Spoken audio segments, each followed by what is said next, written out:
You are listening to Wait a Minute with Beth and Jessica. Episode 69.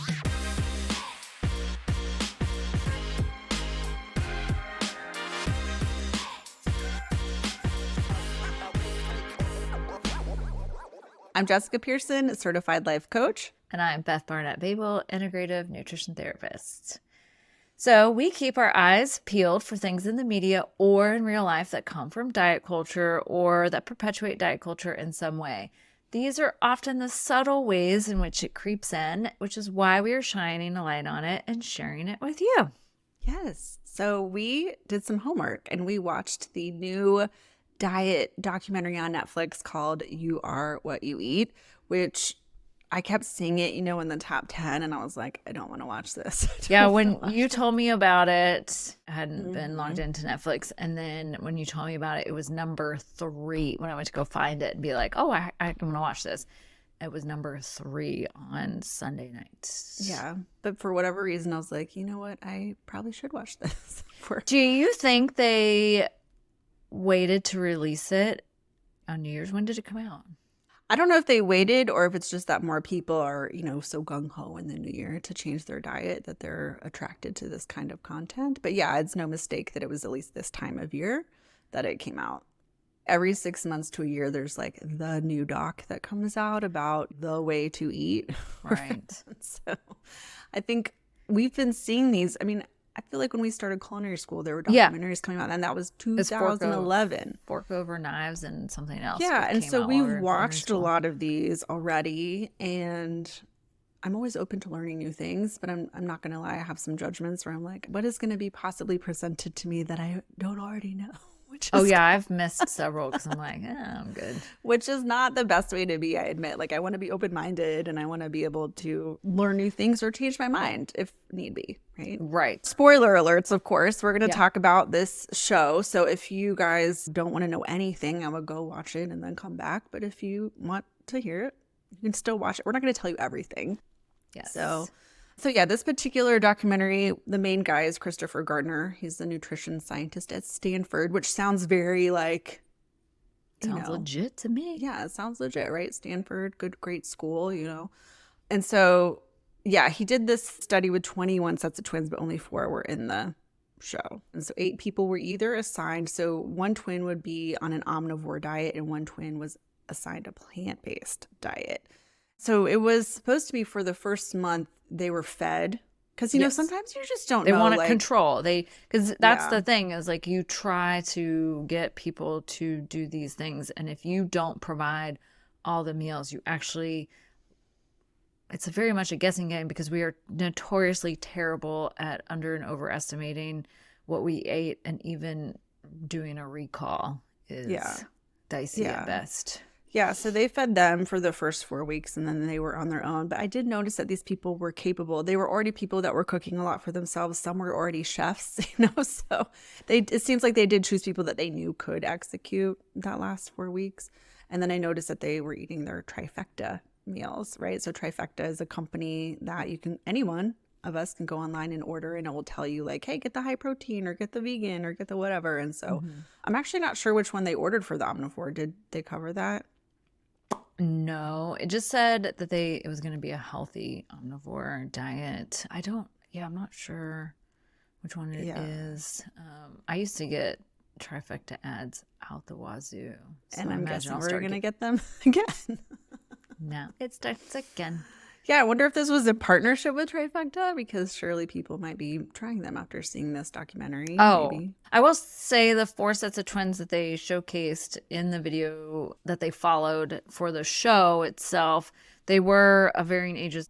So this guy, Christopher Gardner, the nutrition scientist at Stanford, he does say that, these types of studies are very challenging because everybody's body is different, especially their starting points are different. So it is very challenging to get very specific, accurate data on this kind of thing. But they made a point to track quite a bit of things. So microbiome, blood, urine, body comp, physical fitness ability, your biological age via telomeres, which, Beth, do you want to explain telomeres? Yes, so telomeres are at the end. So if you imagine from biology, the chromosomes, it's like the little X looking thing. So they're at the end, the chromosomes, the DNA, And then each time there's a replication, it gets a little bit shorter. But what they have found in research is that more than just replication can damage the ends, it can damage the telomeres. So the main researcher did say, I don't really believe in this like chronobiology aging, and that you could tell a difference in the telomeres, particularly from at all, but particularly in 8 weeks. So we'll say that. He had his skepticism. Right. Which I like that people share their own skepticisms along the way. I think that Yeah. presents like a fair discussion, really seemingly. And then they also tracked sexual health function in women by like gauging blood flow. And so they would, I don't know, it was interesting. Yeah, And it's again, interesting. yes, this was all just over 8 weeks. So like how much change can we really make in just 8 weeks? Like you can, and they present that, but then also like what happens long term. So Yeah. I'm personally hesitant to watch these because I am a skeptic. I don't like that I'm that way, and I watch that for myself, but I'm always curious about who's presenting this information.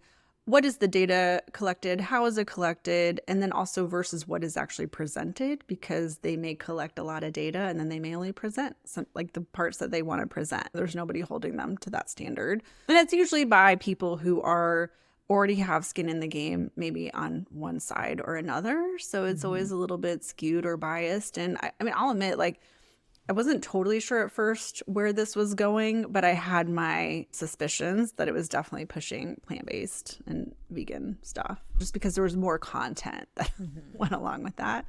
And so full disclosure, I did fast forward through some parts. I had to get through all these episodes while my child was napping on Sunday. I wanted to see what the study was. I wanted to see what the results were. And then I kind of, I went through. But like when they were doing kind of those fluff things, like talking about the mass cow farming, I'm like, these are things that I already know. So I just kind of like zoomed through the stuff that I didn't think was super necessary. And then I would watch when it was the people. But you watched the entire I watched the whole thing.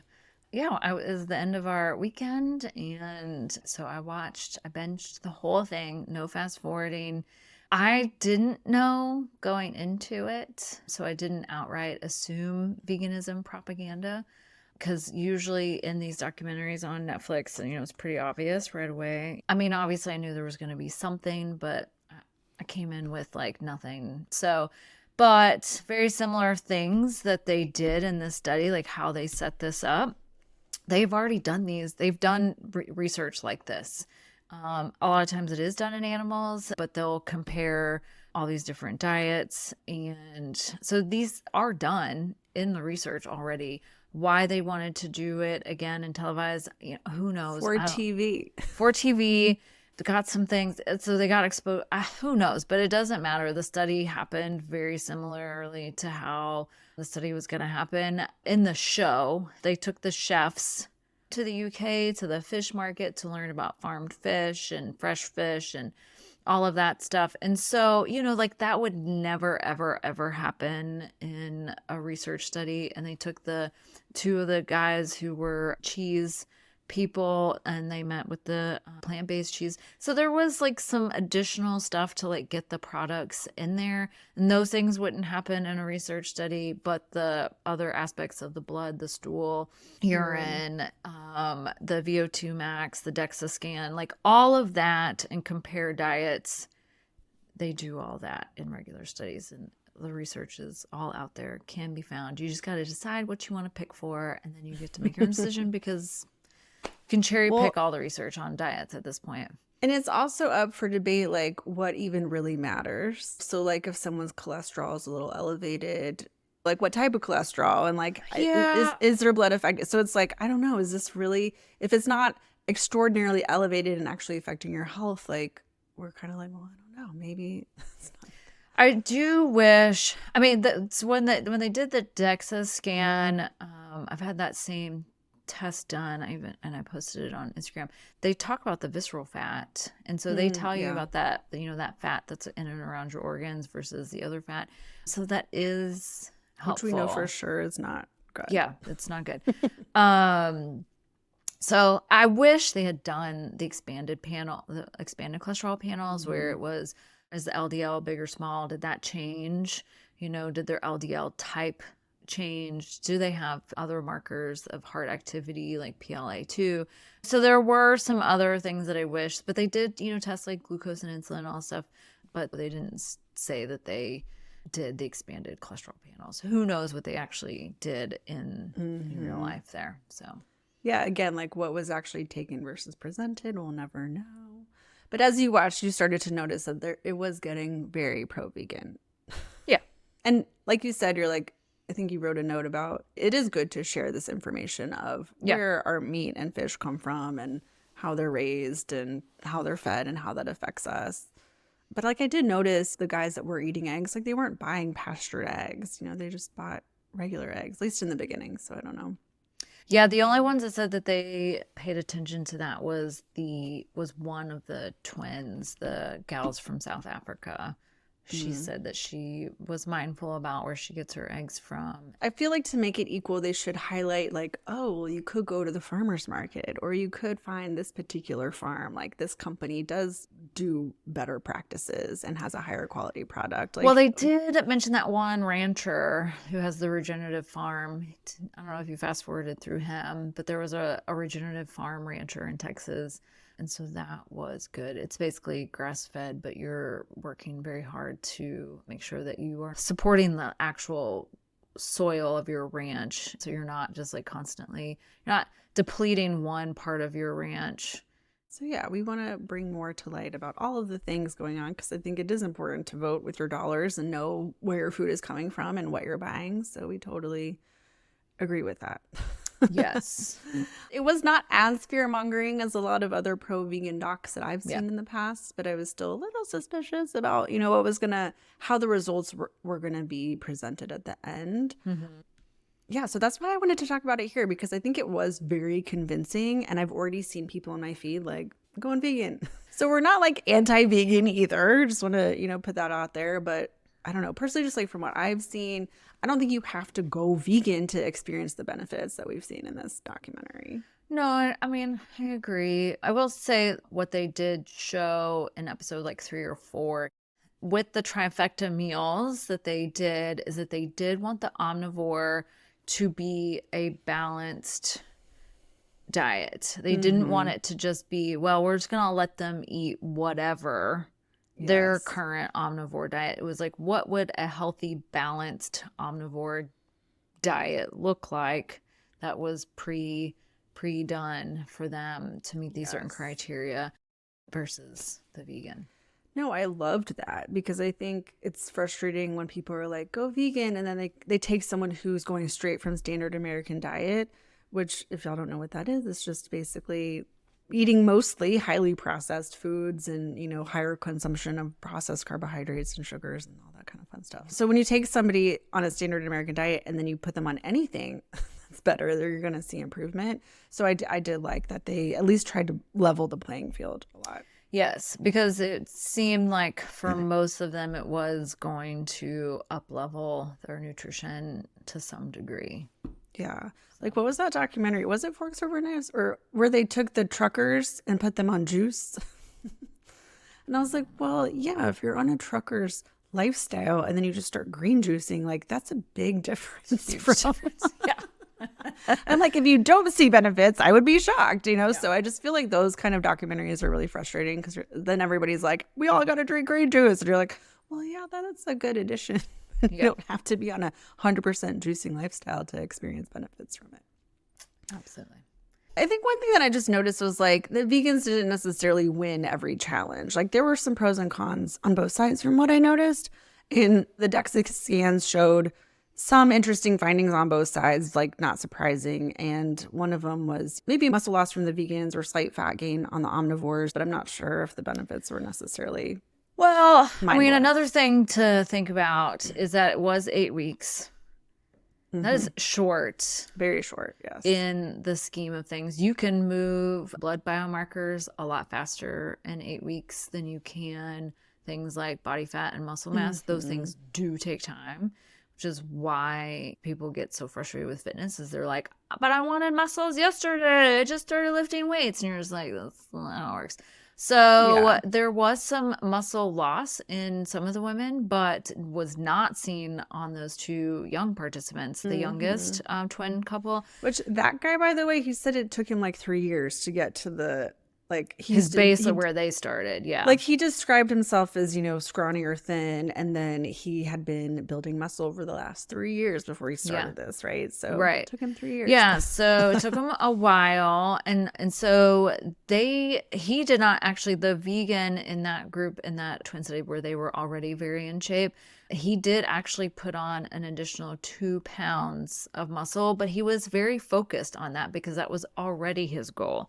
So he wanted to see, could he keep that momentum going and do that. And they were in finishing up nursing school, so I think that was one of his challenges. Can I still do this with the time, and can I get enough calories to still build muscle? So he did build muscle. The people that didn't were the older women who didn't do as much weight training as was recommended by them. They kept adding in more cardio, and at the same time they were cutting down their carbs significantly. That was actually something that I really enjoyed, was it the trainer or the dietitian was like kind of calling them out, Not sure saying what like, she was. yes, I don't know who she was. I'm not quite sure what her title was, but she was the one that ran the DEXA lab.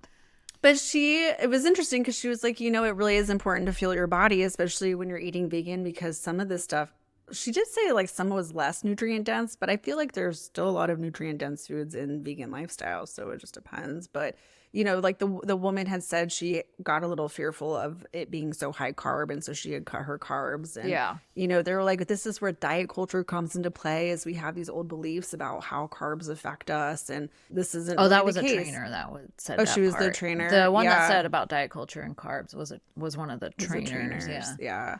So I was like, oh, okay, I'm glad that they're noticing that. Like, yes, you do have to fuel your body to get better results. And I was Yeah. like, okay, check for that, because that was Yeah, so what they helpful. told the women was like, well, you underfed yourself. And so when you do that, your body has a hard time holding on to muscle. It will start to break itself down. Yeah, it's not necessarily going to just burn fat. It's going to burn your muscle. Yeah.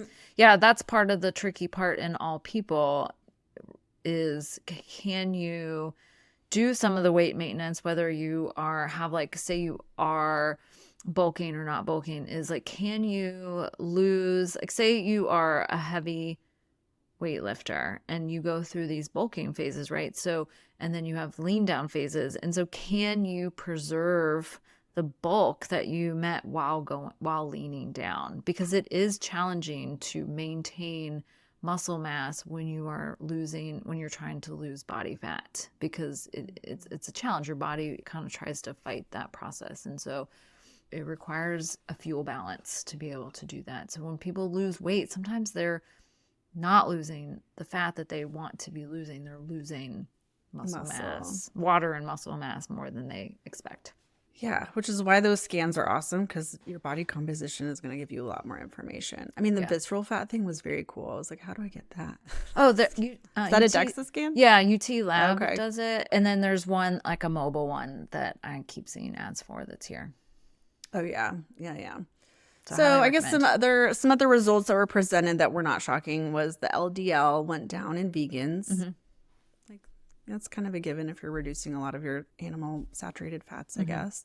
They said that the telomeres got a little longer on the vegans, but the omnivores remained the same. So it wasn't necessarily like, yeah, I think if there was a change on somebody's, it was like 0.0 something % of a change. It was minimal. Yeah.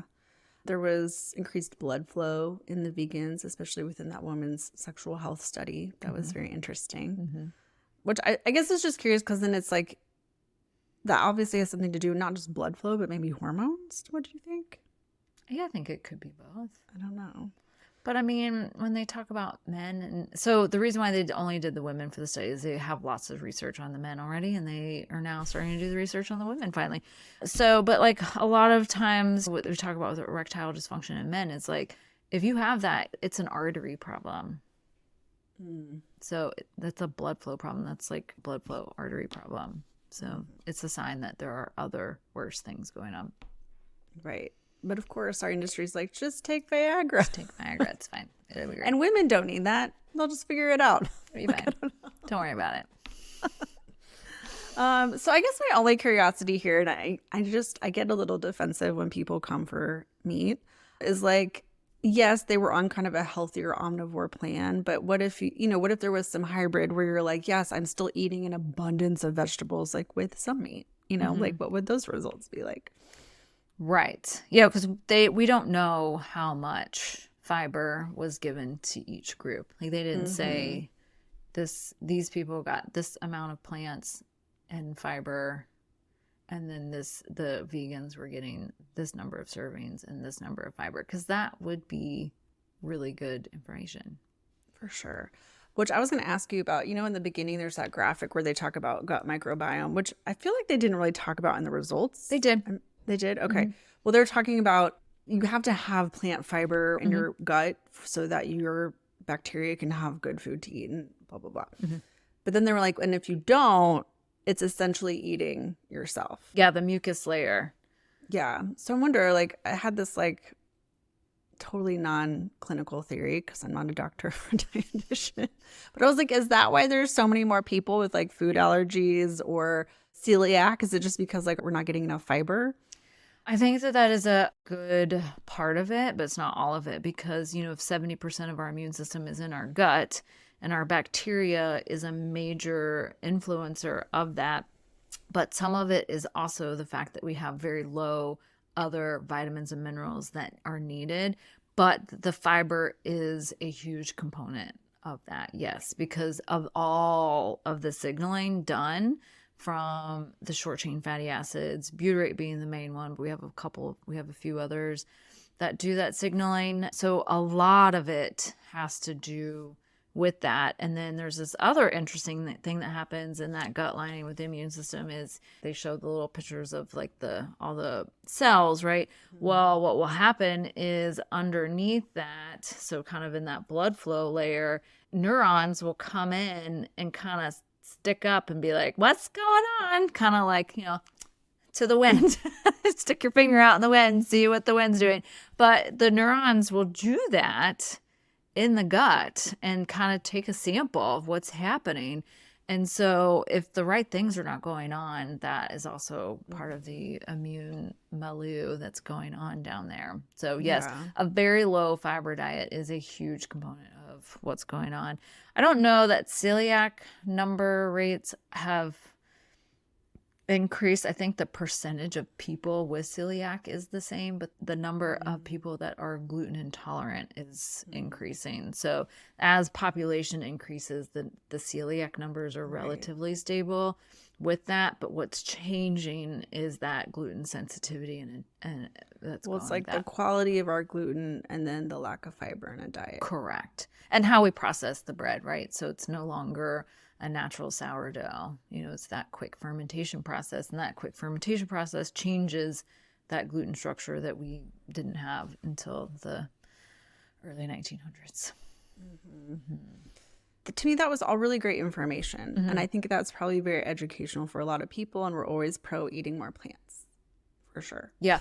I looked at it and I was like, oh, I really need Bill to like watch all of this, because this is like pretty much is like a really nice cliff notes of my entire career and like how I like function and like what I do with people. And so like if you could just watch this, like, with the study part, like, what they were studying and why and this gut thing, like it was just like a really cliff notes version of the things. And it's like, yeah. Nice. But what do you think they missed that you would have included or that maybe you disagree with? Well, I will bring up, I wish they had done more expanded cholesterol panels. Oh my gosh, that thumb. It's because you did that. I did do that. But I'm like, why doesn't it do it every time? Okay, so they didn't do that. And then they did not talk about processed vegan diets, because a good number of vegans eat junk. For sure. It's like a very processed vegan diet, and that's not that much healthier. I think those were the two main things for me. Yeah. Yeah. I guess for me too, it's just like, well, yeah, I think a lot of people could benefit from being vegan for 4 to 8 weeks. But what happens to a lot of people long term? It's not really always sustainable for everybody. Oh, yeah, they didn't talk about the vitamins and minerals that you would need to take in Hmm. order to supplement, right? So were those people on B12 supplements that were on the vegan diet? Like they didn't talk about that. Yeah. And so they would need to make sure they were on some supplements for that and monitoring iron status and B12. Yeah. I mean, you've seen lab work of several vegans that have come into the office where it's shown like, they're depleted, and it's like Mm-hmm. maybe they can do it if they can get their veganism to the place where it's really balanced and giving them everything they need. Or sometimes we're like, are you okay eating an egg every once in a while or a little bit of fish? Like, if you Mm-hmm. are, that's going to get you to where you'd eat a lot faster. So, yeah, I don't know. It's like, I'm pro all the things, and whole foods and eating a lot of vegetables, but I don't want people to be like freaked out like you have to be vegan or you shouldn't eat meat. I don't think that's the message necessarily. No, I don't think that that's the message. One thing I liked, especially the regenerative farmer brought up, is like the amount of protein that is available, animal-based protein that is produced, is too much. Like he said, it's gluttonous. And he was like, Hmm. he's like, you can't do this scale on a regenerative farm. Like we need to cut down. Everybody needs to cut down on the amount of animal-based protein that we take in. But Hmm. he's a rancher. That's his Right. entire livelihood. He wasn't Right. a rancher and a farmer. And so I think that that point is true. I think that we need to up one thing and reduce another, but I don't think that we need to go either or. There are, like, we don't make our own vitamin C like other animals or mammals.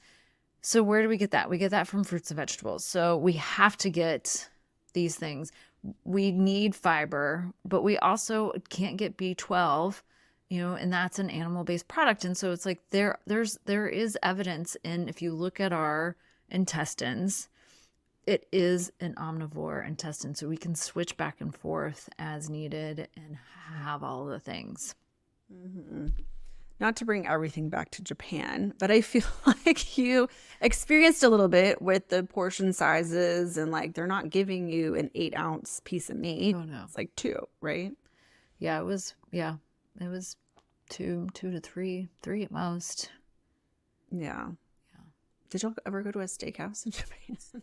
No, but we did have steak when we went out to Gifu, which is kind of not far from where they just had the earthquake. They have a different kind of specialty beef out there. Anyways, we did go to a dinner, and it was a much smaller portion. And then we went to like a traditional Mexican place, and then what they served for all of us is what most people would get for themselves. Right. But then also, we've found in other countries, they're not eating as many vegetables, but yet they're still very healthy. How does that work? I know, like in Argentina, at home they eat mostly vegetables, not a lot of meat. I think that might be shifting. And so going out to eat there is very meat heavy Mm.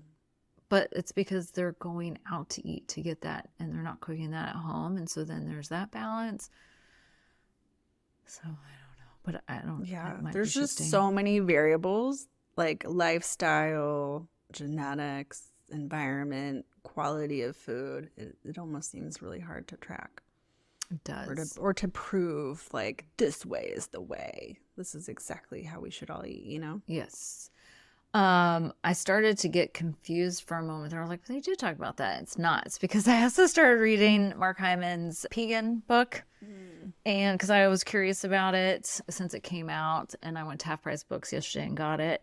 And he talks about this. He's like, not everyone's the same. He's like, there's all these diets, but the two that keep coming up over and over and over again, pitted against each other, is vegan versus paleo, and which one is better. And he's like, there are people that thrive off the paleo diet, it is great for them, they do wonderful, and others do not do well. And there are people that try the vegan diet because their friend told them how amazing it was, and they don't do well. And so he's like, there is no one specific diet that meets everything. And so if we start with this like paleo vegan combo where it's a lot of plants, a little bit of meat, and then you make the adjustments for where you need to go. And he was like, it is super variable, but these are the knowns about what we need in terms of fiber for most people. And we do need a little bit of these vitamins and minerals from these other products, other sources. Yeah. And so when you're like focusing on that, and then it's also like, we live in America, and there's all this other like, I just picture these food commercials where they're like, eat this pizza, eat this fried chicken. You know, it's just like, how do we fit all that into? And I don't know. It's a lot. I mean, I'm not like ever shocked why people are so confused or frustrated.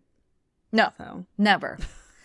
Yeah, I just am like, I think it's incredibly, I mean, I do this all day, every day, and I think it's hard. You just have to just fight against that urge of like, God, it would be so nice to just do this, you know, to make it be easy and whatnot. So I feel for everyone that, you know, has to do this. I guess another thing that I really liked about this, now that I'm thinking about it, is that it was not just focused on weight alone. No, it was not. Right? It's like, let's look at these other factors of how it affects your overall health. And that's what we're usually talking to people about, which is like, yeah, like I understand that you want your pants to fit or that you feel uncomfortable in your body, and those are important. And what about your actual health? Like, Yeah. let's look at other things that are going on. And so when people are like, well, how do I know if eating a certain way is working for me? It's like, well, how do you feel? You know, are you getting the things done that you want to get done? Do you have energy? Like, Yeah. are you regular? Are your labs moving in the direction towards health? So there's so many other data points that are important other than just the scale.